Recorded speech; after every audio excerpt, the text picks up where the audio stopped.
Bismillahirrahmanirrahim. Assalamualaikum warahmatullahi wabarakatuh. Dan salam sejahtera kepada semua rakyat Malaysia. Seperti biasa, pihak polis akan melaporkan tentang tindakan mereka bagi memastikan kadar pematuhan semakin meningkat daripada hari ke hari. Dan hari ini, hari semalam, kadar setakat ini adalah 97%. Bermakna ada 3% lagi yang masih engkar dengan arahan PKP ini. Semalam, sebanyak 769 sekatan jalan raya diadakan di seluruh negara dan pemeriksaan ke atas 433,988 kenderaan. Sebanyak 36,980 pemeriksaan mengejut telah diadakan di seluruh negara dan sebanyak 5,022 premis telah diperiksa oleh pihak berkuasa. Mesyuarat hari ini juga telah pun memutuskan bahawa JPJ akan membantu, kita bersetuju dengan permohonan JPJ untuk membantu pihak polis di dalam mengadakan, bersama-sama dengan pihak polis di dalam mengadakan sekatan jalan raya di seluruh negara. Semalam pihak polis telah menahan seramai 300 individu di sekatan jalan raya dan rondaan PDRM kerana melanggar PKP. Dan ini jelas menunjukkan terdapat penurunan dari segi jumlah tangkapan yang dilakukan. Berbanding dengan kemarin, kadar tangkapan telah pun menurun sebanyak 34%. Walaupun kita masih lagi melihat, kita buat kajian secara terperinci perkara ini dan kita akan terus melihat kepada trend ini.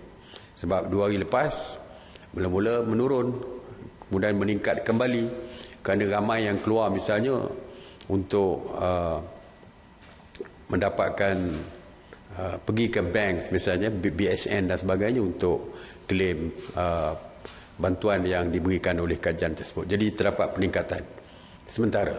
Kita harap ianya merupakan peningkatan sementara. Dan hari ini, semalam telah menunjukkan penurunan yang tinggi iaitu 34% dan kita harap selepas ini akan terus menurun. Kita doakan. Daripada 300 individu yang ditahan semalam, jumlah yang direman adalah seramai 252 orang dan dijamin seramai 88 orang. Seramai 518 individu telah pun dituduh di mahkamah semalam. Dari segi jumlah tangkapan kumulatif ingkar PKP dari 18 Mac sehingga 8 April 2020, iaitu semalam, adalah seramai 7,205 individu. Saya ingin maklumkan bahawa mulai semalam, PDRM telah pun menguatkuasakan tindakan kompaun RM1,000 terhadap mereka yang engkar perintah kawalan pergerakan ini. Sehingga kini, untuk semalam, sebanyak 95 notis kompaun telah diserahkan kepada individu-individu yang terbabit. Mereka yang didapati engkar kepada PKP dari segi prosedurnya akan dibawa ke balai polis dan diberikan kompaun dan tawaran kompaun sebanyak RM1,000 tersebut. Dan bayaran kompaun hendaklah dibuat di pejabat kesihatan daerah dan balai-balai polis yang berdekatan. Dan mereka akan diberikan tempoh selama 2 minggu untuk membayar kompaun yang dikeluarkan dan ditawarkan oleh pihak polis ini.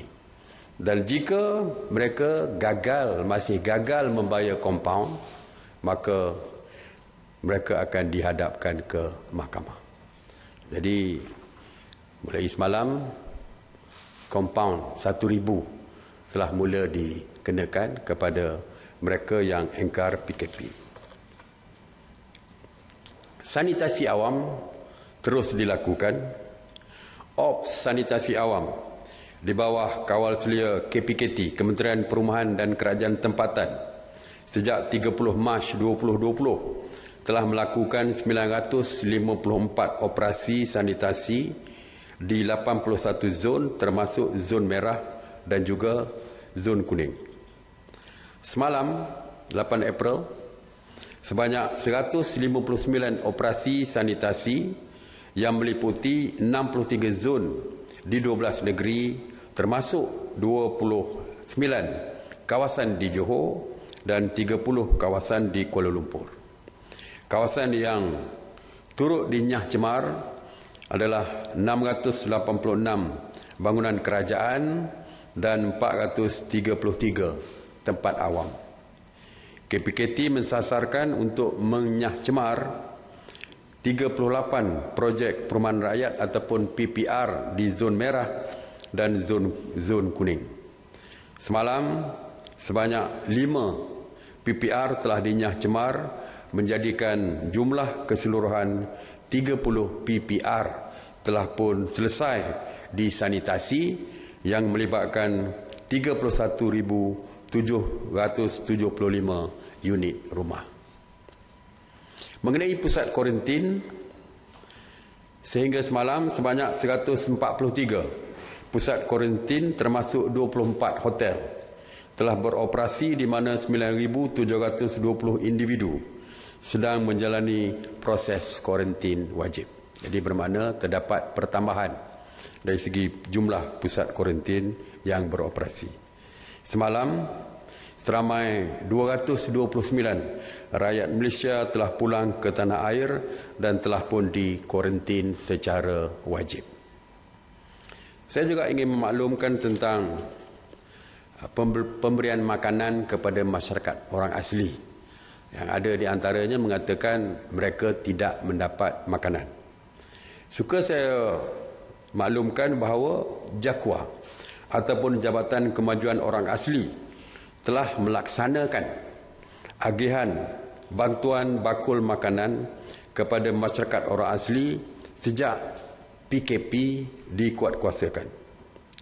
Bantuan fasa pertama iaitu daripada 2 hingga 10 April telah diagihkan kepada 49,670 ketua isi rumah di 853 perkampungan asli orang asli di seluruh negara bernilai 5 juta ringgit.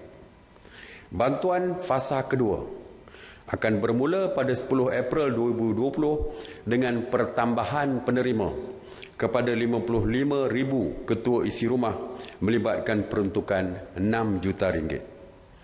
Bantuan fasa kedua ini merupakan sambungan daripada agihan fasa pertama dengan penambahan kepada keluarga yang berpindah randah dan tinggal di kampung-kampung tambahan. Jadi jelas menunjukkan bahawa tidak ada peminggiran kepada masyarakat orang asli seperti yang ditohmahkan oleh pihak-pihak tertentu. Mesyuarat hari ini juga bersetuju supaya PKPD di Simpang Renggam, Keluang, Johor yang bermula pada 26 Mac 2020 akan dilanjutkan lagi sehingga 14 April 2020. Jadi kita setuju sambung 4 hari lagi ya untuk menyelesaikan beberapa perkara yang masih di dalam tindakan. Seperti saya sebutkan semalam bahawa hari ini kita akan berbincang mengenai SOP baru yang melibatkan zon-zon seperti zon merah, zon kuning dan juga zon hijau. Perkara ini akan dibincangkan lebih terperinci besok. Ya, kita akan bincangkan lebih terperinci. Tadi MKN telah pun mengedarkan cadangan SOP tersebut dan kita akan bincang secara terperinci besok. Malah KKM juga, Kementerian Kesihatan, akan memperincikan dari segi kawasan-kawasan yang berkaitan dengan ketiga-tiga zon yang saya sebutkan tadi. Tuan-tuan dan puan-puan sekalian, setiap hari kita akan melihat beberapa laporan di dalam media sosial dan sebagainya, di dalam WhatsApp group dan sebagainya, yang mengatakan ada tempat yang tidak mendapat bekalan makanan, ada masyarakat luar bandar tidak mendapat bekalan makanan dan sebagainya. Seperti kita tahu bahawa kerajaan ini mempunyai strukturnya daripada atas sehingga ke akar umbi. Di kampung-kampung ada ketua-ketua kampung, ada pemimpin-pemimpin masyarakat dan sebagainya, ada di peringkat daerah dan sebagainya. Jadi pihak kerajaan berharap supaya jika timbul isu yang berkaitan dengan bekalan makanan tidak terima dan sebagainya, sila mengadu kepada pemimpin-pemimpin masyarakat setempat di kampung masing-masing ataupun di daerah dan sebagainya. InsyaAllah, jika di daerah, terus ke pejabat JKM di daerah, ataupun mengadu terus kepada jawatankuasa pengurusan bencana daerah yang dipengusikan oleh pegawai daerah. Jadi, mengadu kepada ketua kampung, insya-Allah ketua kampung akan mengadu ke pegawai ke peringkat yang lebih tinggi di peringkat daerah dan sebagainya. Jadi, jika perkara ini dapat dilakukan, jadi kita boleh menyelesaikan berbagai-bagai isu yang ditimbulkan selama ini, yang kononnya ada yang tidak mendapat perhatian dan sebagainya. Jadi saya yakin kepimpinan masyarakat di peringkat kampung, di peringkat daerah dan sebagainya pasti mampu untuk menyelesaikan masalah ini. Jadi itu saja hari ini. Sekali lagi saya ucapkan terima kasih, dan sebelum itu sekali lagi seperti biasa saya menyeru kepada tuan-tuan dan puan-puan, patuhilah setiap arahan yang dikeluarkan oleh kerajaan. Terus tinggal ataupun terus berada di dalam rumah. Stay home, stay safe. Terima kasih.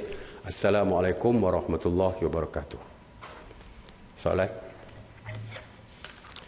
Hari ini tak ada soalan. Ada.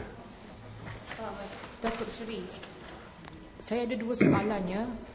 KKM semalam telah mengesan sebuah subkluster di daerah Rembau Negeri Sembilan yang berkaitan dengan perhimpunan di Sri Petaling. Jadi adakah PKPD akan dilaksanakan di kawasan itu? Di Rembau, Yes. Okay. Dan soalan kedua, KP Kesihatan semalam juga menyuarakan kebimbangan ketidakpatuhan masyarakat berikutan kenderaan dilihat semakin meningkat di jalan raya sejak beberapa hari lalu, dan juga terdapat aktiviti kunjung-mengunjung. Jadi apakah langkah seterusnya yang akan diambil supaya rakyat terus patuh? Terima kasih.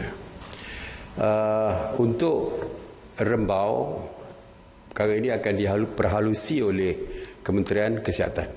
Jadi walaupun saya yang mengumumkan setiap PKPD, tetapi ianya adalah di atas nasihat dan keputusan daripada Kementerian Kesihatan. Jadi kita akan menunggulah laporan daripada Kementerian Kesihatan dan apa nasihat mereka. Sama ada PKPD dan sebagainya, itu terserah kepada Kementerian Kesihatan.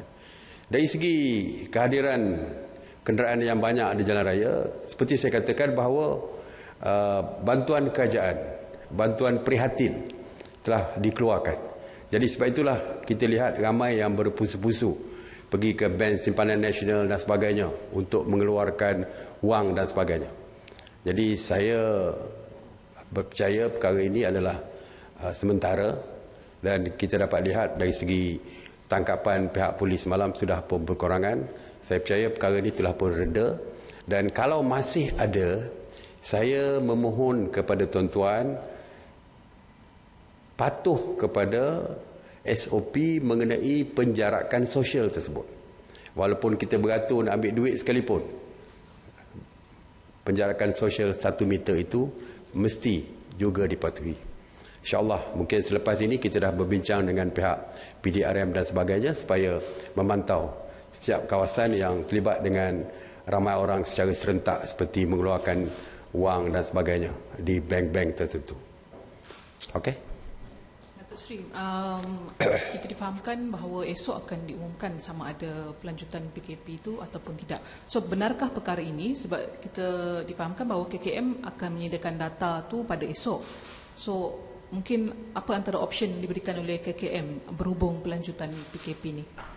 Seperti saya kata tadi, setiap PKPD termasuklah sambung atau tidak adalah di atas nasihat KKM, Kementerian Kesihatan. Setakat ini belum ada nasihat lagi dan kita tidak bincang pun di mesyuarat khas menteri-menteri setiap pagi, dan saya pun tidak tahu apa seterusnya, dan kita serahkan kepada KKM lah yang akan menasihatkan kerajaan. InsyaAllah selepas menerima nasihat daripada KKM, pastinya kerajaan akan membuat keputusan dan tentu saja akan ada announcement dan sebagainya. Selagi tidak ada pengumuman, maka kita kira setakat hari ini seperti biasalah, iaitu PKP ini diteruskan sehingga 14 hari bulan. Unless ada pengumuman. Saya tak tahu ada atau tidak ada pengumuman, saya tidak boleh komen sebab itu ianya terserah kepada KKM. Datuk Seri, soalan saya kedua berkenaan dengan bolehkah kalau rakyat Malaysia yang positif COVID-19 jika meninggal di luar negara, misalnya di negara jiran seperti Singapura dan Thailand, boleh dibawa balik ke Malaysia, dan sebaliknya, maksudnya jika ada warga asing yang meninggal di sini nak dibawa balik ke negara mereka, bolehkah?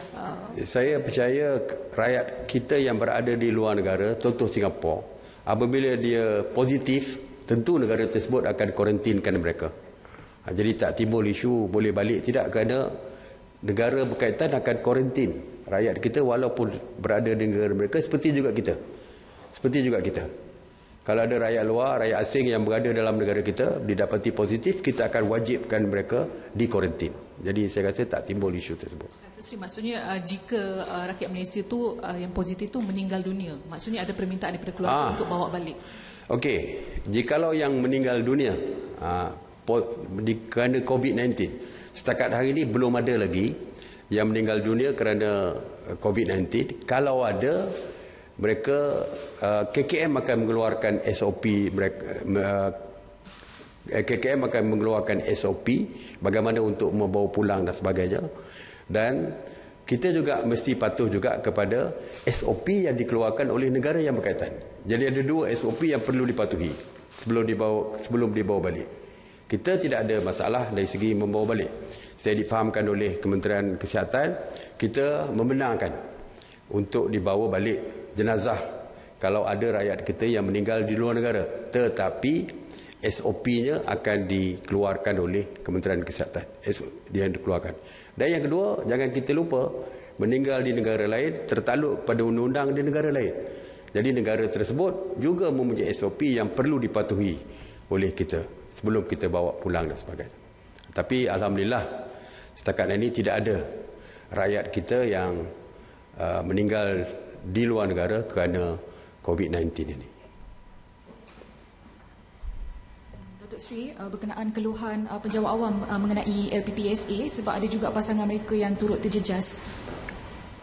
Ya, perkara itu kita dah bincangkan, tapi lebih baiklah Menteri Kewangan yang akan beri komen tentang perkara ini. Ya. Okay. Datuk Seri, dua soalan. Jika PKPD dikenakan di kawasan persekitaran warehouse perindustrian atau gudang penyimpanan makanan keperluan harian, adakah mereka akan dibenarkan beroperasi seperti biasa bagi memastikan kelangsungan bekalan makanan?